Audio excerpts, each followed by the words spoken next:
ఈ pants cutting అయితే షార్ట్స్లో చేశాను, బట్ స్టిచ్చింగ్ వీడియో మాత్రం లాంగ్ వీడియోనే చేస్తున్నాను. చాలా కష్టం అవుతుంది షార్ట్స్లో చేయడం.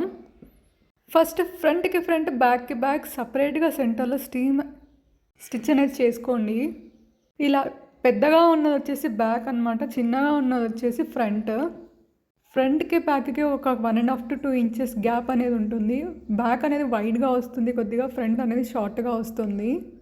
మాకు ఎందుకమ్మా ఇంతలాగా అనుకుంటే పర్లేదు, కొంచెం ఫార్వర్డ్ చేసుకోండి, తెలియని వాళ్ళకి యూజ్ అవుతుందని స్లోగా చెప్తున్నాను.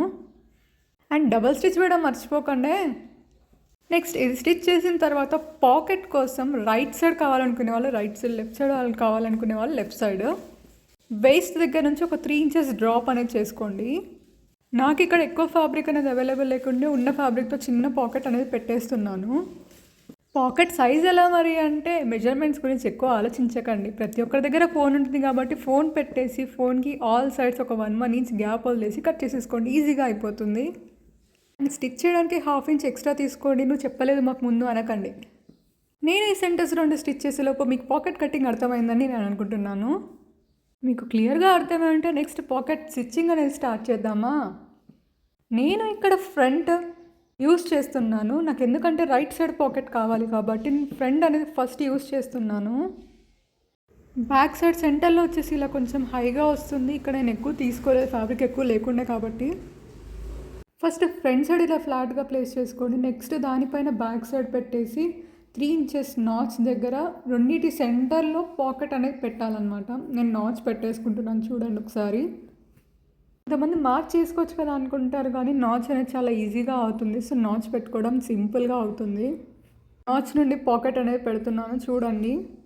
ఒక 2 పీసెస్ ఉండాలి. ఒక పీస్ వచ్చేసి ఫ్రంట్కి అటాచ్ చేయాలి, ఇంకో పీస్ వచ్చేసి బ్యాక్కి అటాచ్ చేయాలి. నాచ్ నుండి స్టార్ట్ చేసి ఫినిష్ చేయాలి రెండింటికి కూడా. మనం ఇంట్రెస్ట్గా కుట్టేటప్పుడే నీడిల్ అనేది థ్రెడ్లోంచి వెళ్ళిపోతుంది, ఏమంటారు మీరు? ఎస్, పాకెట్ స్టిచ్చింగ్ అయిపోయిన తర్వాత 2 సైడ్ సీమ్స్ అనేది అటాచ్ చేసుకోవాలి. వేస్ట్ దగ్గర కరెక్ట్గా స్టిచ్ చేసుకొని పాకెట్తో పాటు స్టిచ్ చేయాలి.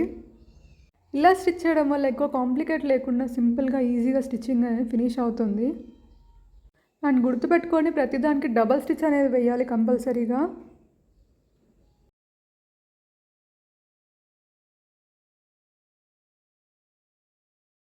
నిజానికి ఇలా రికార్డ్ చేయడం, ఎడిట్ చేయడం, వాయిస్ ఓవర్ ఇవ్వడం కన్నా అసలు డైరెక్ట్గా క్లాసెస్ తీసుకోవడం చాలా ఈజీగా అనిపిస్తుంది నాకు. నా దగ్గర ఆన్లైన్ అండ్ ఆఫ్లైన్ క్లాసెస్ కూడా అవైలబుల్గా ఉన్నాయి. ఇంట్రెస్ట్ ఉన్న వాళ్ళు కమెంట్ చేయండి, డీటెయిల్గా ఎక్స్ప్లెయిన్ అయితే చేస్తాను. స్ట్రిక్ట్గా కూడా ఉంటానండి. ఇక్కడ వేస్ట్ బెల్ట్ అనేది కట్ చేస్తున్నాను. వేస్ట్ మెజర్ చేసుకున్న తర్వాత మనం 1 ఇంచ్ ఎలాస్టిక్ యూస్ చేస్తున్నాం కాబట్టి మొత్తం వేస్ట్ బెల్ట్ వచ్చేసి 3.5 ఇంచెస్ ఉండాలి, ఓకేనా. 3.5 ఇంచెస్ తీసుకున్న తర్వాత దాన్ని ఏమైనా అటాచ్మెంట్స్ వస్తే అటాచ్ చేసుకొని వేస్ట్ లైన్కి జాయిన్ చేసేయండి. దెన్ వేస్ట్ మెజర్మెంట్ కంటే కూడా ఒక 2 ఇంచెస్ తక్కువ ఎలాస్టిక్ని కట్ చేసుకొని జాయిన్ చేసి పెట్టుకోండి. ఒకేసారి ఎలాస్టిక్ని ప్లేస్ చేసి స్టిచ్చింగ్ అయితే చేస్తున్నాను. సో సపరేట్గా మళ్ళీ ఎలాస్టిక్ని పిన్తో అటాచ్ చేయాల్సిన పని లేకుండా ఉంటుంది. టైం కూడా సేవ్ అవుతుంది, ఈజీగా కూడా అవుతుంది, నాకు అలవాటు అయిపోయింది. నెక్స్ట్ లెగ్స్ దగ్గర స్కాలోప్ కోసం బక్రమ్ని నేను ఫస్టే కట్ చేసి పెట్టుకున్నాను. ఈ స్కాలోప్ డిజైన్ ఇవ్వడానికి నేను ప్యాంట్ని ఆల్రెడీ ఫస్టే ఒక 4 ఇంచెస్ ఎక్స్ట్రా కట్ చేశాను, బేసిక్ లెంత్ కంటే కూడా. ఆల్రెడీ ఎక్స్ట్రా కట్ చేసుకున్నందుకు మనం బక్రం విడ్త్ ఎంతో చూసుకొని ఫోల్డ్ చేసి స్టిచ్ చేస్తే రివర్స్ చేస్తే ఈజీగా వచ్చేస్తుంది. సపరేట్గా క్లాత్ని అటాచ్ చేయడం కన్నా ఈ ప్రాసెస్ నీట్గా వస్తుంది అవుట్ సైడ్. స్కాలప్ని రివర్స్ చేసాక ఇలా స్టిచ్ అనేది వేయాలి. ఇదిగోండి, మన స్టూడెంట్స్ ఇలా మధ్యలో వచ్చి డిస్టర్బ్ చేస్తుంటారు, పట్టించుకోకండి.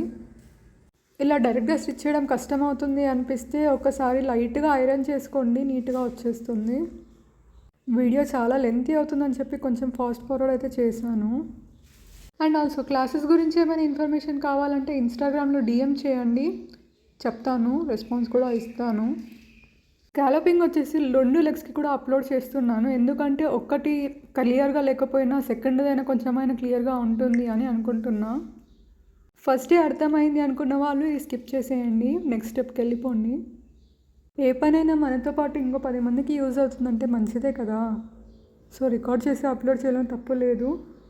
నెక్స్ట్ టైం అయితే మైక్ తీసుకొని రికార్డ్ చేస్తాను. ఒకేసారి స్టిచ్ చేస్తూ వాయిస్ ఓవర్ ఇచ్చేయచ్చు. అప్పుడు ఇంత కష్టంగా ఉండదు. జస్ట్ ఎడిటింగ్ చేసేసి అప్లోడ్ చేస్తే సరిపోతుంది అని నేను అనుకుంటున్నా. మీరేమంటారో చెప్పండి. ఇలానే బాగుందా సపరేట్గా? ఓన్లీ డ్రెస్సెస్ బ్లౌజెసే కాకుండా చిన్న చిన్న బ్యాగ్స్ అవి కుట్టడానికి కూడా నేను నేర్పిస్తాను. ఇంట్రెస్ట్ ఉంటే కమెంట్ చేయండి అండ్ ఇన్స్టాగ్రామ్లో డిఎం చేయండి. మధ్యలాగా రిటర్న్ గిఫ్ట్స్ అనేది బాగా ట్రెండ్ అయ్యాయి కాబట్టి ఒక్క బ్యాగ్ మీరు 50 రూపీస్కి సేల్ చేసుకున్నా మీకు బెనిఫిట్ అనేది ఉంటుంది. ఆలోచించండి. నేను ఆల్రెడీ స్టిచ్ చేసిన బ్యాగ్స్ నా ఛానల్లో ఆల్రెడీ అప్లోడ్ చేశాను. అవి చూసి మీకు నచ్చితే అప్పుడు ఆలోచించండి. బ్యాగ్స్ మాత్రమే కాదు, ఫ్రాక్స్, బ్లౌజెస్, డ్రెస్సెస్ ఇలా ఏవి ఇంట్రెస్ట్ ఉన్నా కమెంట్ చేయండి. ఇన్స్టాగ్రామ్లో డిఎం చేయండి. ఇంకా ఈజీగా ఉంటుంది కాంటాక్ట్ చేయడానికి. 2 లెగ్స్కి స్కాలపింగ్ అనేది ఫినిష్ అయిన తర్వాత రెండింటికి సైడ్ సీమ్ అనేది స్టిచ్ చేయాలి. 1 ఇంచ్కి గ్యాప్ తీసుకోండి, మార్కింగ్ వేసుకోండి. ఈజీగా ఉంటుంది డైరెక్ట్గా చేయడానికి రాకపోతే. ఎడ్జెస్ అనేది ఈక్వల్గా రావాలి. సెట్ చేసుకొని కుట్టండి. ఫస్ట్ ఫ్రంట్ సెంటర్కి బ్యాక్ సెంటర్కి జాయిన్ చేసి తర్వాత స్టిచ్ చేయండి. ఈజీగా వస్తుంది. డబల్ స్టిచ్ దీనికి కూడా కంపల్సరీ వేయాలి. రివర్స్ చేసి ఐరన్ చేసుకుంటే మీ ప్యాంట్ రెడీ అయిపోతుంది. నచ్చితే లైక్ చేయండి, సబ్స్క్రైబ్ చేయండి, షేర్ చేయండి.